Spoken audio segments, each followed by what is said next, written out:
নমস্কার, আমি মৌজ এম্পায়ারে আপনাদের ওয়েলকাম। তো আজকে বানাতে চলেছি বাসন্তী পোলাও।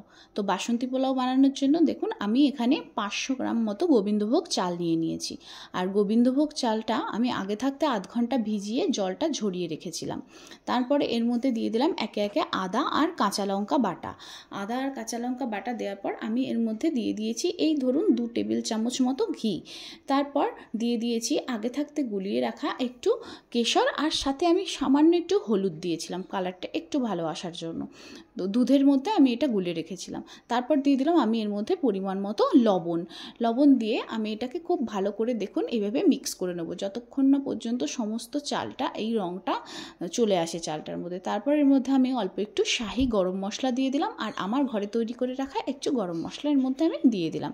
দিয়ে এটাকে খুব ভালো করে এইভাবে মিশিয়ে নিতে হবে। মিশিয়ে নিয়ে এটাকে 1 ঘন্টা মতো ঢেকে রেখে দিতে হবে। তারপর 1 ঘন্টা পর দেখুন আমি কড়াইতে অল্প একটু সাদা তেল নিয়ে নিয়েছি, আর নিয়ে নিয়েছি এর মধ্যে আরও 2 টেবিল চামচ মতো ঘি। এটা চাইলে আপনারা শুধু ঘিতেও করতে পারেন, কিন্তু ঘিটা গরম কড়াইতে দিলে পুড়ে যায় দেখে আমি একটু তেল দিয়েছি। আর দিয়ে দিয়েছি দেখুন তেজপাতা, 2টো বড় এলাচ আর একটু গোটা গরম মশলা, এই ধরুন এলাচ, দারচিনি, লবঙ্গ। তারপর এর মধ্যে আগে থাকতে ভিজিয়ে রাখা একটু কিশমিশ আর কাজু বাদাম দিয়ে এটাকে ভালো করে একটু লাল লাল করে ভেজে নিতে হবে। ভেজে নেওয়ার পর এই যে আগে থাকতে ম্যারিনেট করে রাখা চালটা আমি এর মধ্যে দিয়ে দিলাম। সমস্ত চালটা এর মধ্যে দিয়ে এইভাবে নাড়তে হবে। চালটা দেওয়ার সাথে সাথেই কিন্তু নাড়তে হবে, নাহলে কিন্তু চালটা তলায় লেগে যাবে। দেখুন আমি সমস্ত চালটা দিয়ে এটাকে খুব ভালো করে মিনিট 15 ধরে কিন্তু ভেজে নিতে হবে। চালটা যত ভালো করে ভাজবেন পোলাওটা কিন্তু ততই ঝরঝরে হবে।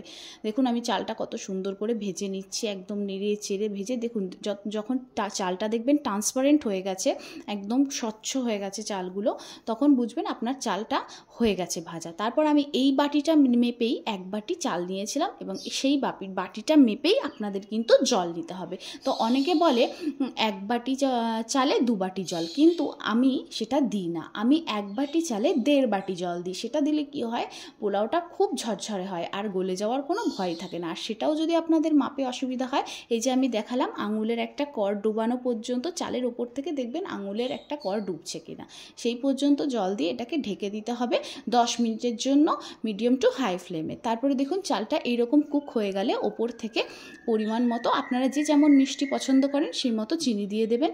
চিনি দিয়ে দেওয়ার পরও এটাকে নাড়ার কোনো প্রয়োজন নেই। তারপর ওপর থেকে একটু ঘি এর মধ্যে ছড়িয়ে দিয়ে এটাকে তলার থেকে খুন্তি ঢুকিয়ে আলতো করে চালটাকে ওপর থেকে জাস্ট নিচের দিক থেকে ওপরে, ওপর দিক থেকে নিচে, এইভাবে জাস্ট আলতো করে একটুখানি নেড়ে যাতে চিনিগুলো ভালোভাবে গলে যায়, দিয়ে আপনি ঢেকে দেবেন, দিয়ে গ্যাসটা অফ করে দেবেন। তারপর 15 মিনিট বাদে দেখুন আমাদের পোলাও রেডি। কত সুন্দর ঝরঝরে পোলাও হয়েছে। আমি মাটনের সাথে সার্ভ করে দিয়েছি।